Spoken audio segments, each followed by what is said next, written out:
মানুষ নয়, খামার পাহারা দিচ্ছে কুকুর। শুনে চোখ কপালে উঠলেও বিশাল বিশাল এসব গরু পাহারার জন্য রেখেছেন দামি দামি বিদেশি কুকুর। দিন রাত 24 ঘন্টা সার্বক্ষণিক বিশালদেহী এসব গরুর নিরাপত্তায় 4 সদস্যের ডগ স্কোয়াড নিয়োগ দিয়েছেন বাবু মিয়া। অচেনা কারো দিকে চোখ পড়লে ডাকাডাকি শুরু করে ডগ স্কোয়াডের প্রত্যেকটা কুকুর। গরু ব্যতীত অন্য কোনো প্রাণী খামারে ঢুকতে যায় না। একটা পাখি, তারপরে কাঠবিড়ালি, তারপরে যদি মনে করেন যে বাইরের একটা মুরগি ঢুকলো, ওটাতে মেরে, ওই যে একটা চড়ুই পাখি আমি নিয়ে আসি, দেখি চড়ুই পাখি মেরে দিয়েছে। সিসিটিভি ক্যামেরার পাশাপাশি এই ডগ স্কোয়াড কড়া নিরাপত্তায় রেখেছে বাবু মিয়ার বিশাল খামার। প্রতিদিন 500 টাকারও বেশি খাবার খায় এসব কুকুর।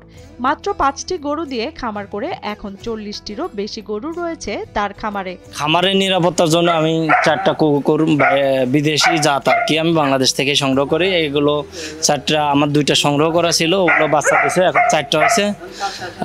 ওরা আমারে খুব সিকিউরিটি মেনটেন করে। আমি ওদের থেকে অনেক বড় একটা সাপোর্ট পাই, যার কারণে আমি ওদের পালি। এপাশে বহুত এরিয়া জুড়ে আমার সিসি ক্যামেরা আছে, আমার বাসার ভিতরে অন্যরকম সিস্টেম আছে। তারপরও আমি চেষ্টা করলাম যে আমার অন্যতম একটা বিশেষ কার্যকারী জিনিস লাগবে, যেহেতু আমার খামারে 2জন লোক থাকে। তারপরও আমি চেষ্টা করছি কুকুর, কারণ মানুষ কিন্তু ক্লান্ত হইলে ঘুমায় পড়ে, এরা ঘুমায় না। আর এদের আনার পরে আমি বুঝলাম যে আসলে 2জন মানুষ না, 10জন মানুষের থেকেও বেশি এরা কাজ করে দেয় আমার। রাজবাড়ীর কালুখালী উপজেলার বোয়ালিয়া ইউনিয়নের গৌরাঙ্গপুর গ্রামে 50 শতক জমির ওপর একটি গরুর ফার্ম তৈরি করেছেন বাবু মিয়া। 2011 সালে মাত্র 5টি গরু দিয়ে যাত্রা শুরু করে বর্তমানে বিভিন্ন জাতের প্রায় অর্ধশত গরুর মালিক তিনি। তার খামারে রয়েছে শাহিওয়াল, ব্রাহ্মা সহ দেশীয় প্রজাতির বিশাল বিশাল সাইজের গরু। আস্তে আস্তে বাড়াই। এই খামারটা আমি 2011 থেকে শুরু করি, এখন পর্যন্ত আল্লাহর রহমতে আছে। প্রথমে গাভী গরু দিয়ে শুরু করছিলাম, যেহেতু আমাদের এই জায়গায় হলো দুধের মূল্যটা একেবারেই বাজে, যার কারণে আমি বদলাই চেঞ্জ করে আর কি ষাঁড় গরু পালন করেছি। সম্পূর্ণ প্রাকৃতিক খাবার দিয়ে গরুগুলোকে বড় করেছেন বাবু। খৈল, গম, ভুসি, তাজা ঘাস খাইয়ে লালন পালন করেছেন শখের গরুগুলিকে বলে জানান এই খামারি। প্রাণীর উপরে আসক্ত বেশি, গরু পালি। সেক্ষেত্রে আমার নিজের ঘাসের জমিন আছে, আমি একটা খাদ্যের দোকান আছে চাল ভুসির, ওখান থেকে আমি নিজস্ব ফর্মুলায় আমি নিজে করব। চাল, ভুসি, অ্যাঙ্কার, তারপরে ঘাস, ধানের কোড়া, হালকা দিই, এইসব মিক্স করে আমি। মোনালিসা হেভি ফ্লো 15 পিস প্যাকেটের সাথে 8 পিসের একটি প্যাকেট একদম ফ্রি। বিশাল বিশাল সাইজের এসব গরু বিক্রিও হচ্ছে লাখ টাকা দামে। ইতোমধ্যে 40টি গরুর মধ্যে 25টি গরু বিক্রি হয়ে গেছে তার। কুরবানি উপলক্ষে আমার 40টা ছিল, ইতিমধ্যে প্রায় 25টা প্লাস বিক্রি হয়ে গেছে। কিছু গরু আমার 26-27 সাল উপলক্ষে আছে, ওগুলোও আছে, বাকি ওগুলোও আছে। এমনি কুরবানির উপযোগী আরো 7-8-9টা গরু আছে।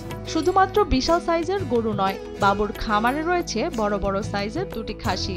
এই খাসি 2টি গরুর সাথে ক্রেতাকে উপহার হিসাবে দেয়া হবে বলেও জানান তিনি। যারা আমার থেকে 8-10টা গরু নেয়, তাদেরকে আমি ভালোবাসে একটা ছাগল দেবো। তবে এটা কোনো অন্যরকম কোনো পলিসি না, খুশি হয়ে আর কি দেবো। মালিক বাবু নিজে ছাড়াও 3জন শ্রমিক নিয়মিত খামারের গরু দেখাশোনা করেন। একই সাথে বিদেশি কুকুরগুলো খামার ও বাড়ির পাহারায় থাকে। আমার এই ঘাস মাস খাওয়াই গরুর, এসব ঘাস কাটি, মাঠে ঘাস আছে, এগুলো পরিচর্যা করতে হয়। গরুর খাওয়াতে হলে তো সেগুলো আবার করা লাগে, ট্রিটমেন্ট করা লাগে, পানি দেওয়া লাগে, সার দিতে হয়, এইসব কাজ করে। এসব কুকুরের ভেতরের সতর্কতা আর কঠিন দায়িত্ববোধ রয়েছে বলে জানান খামারের মালিক বাবু মিয়া।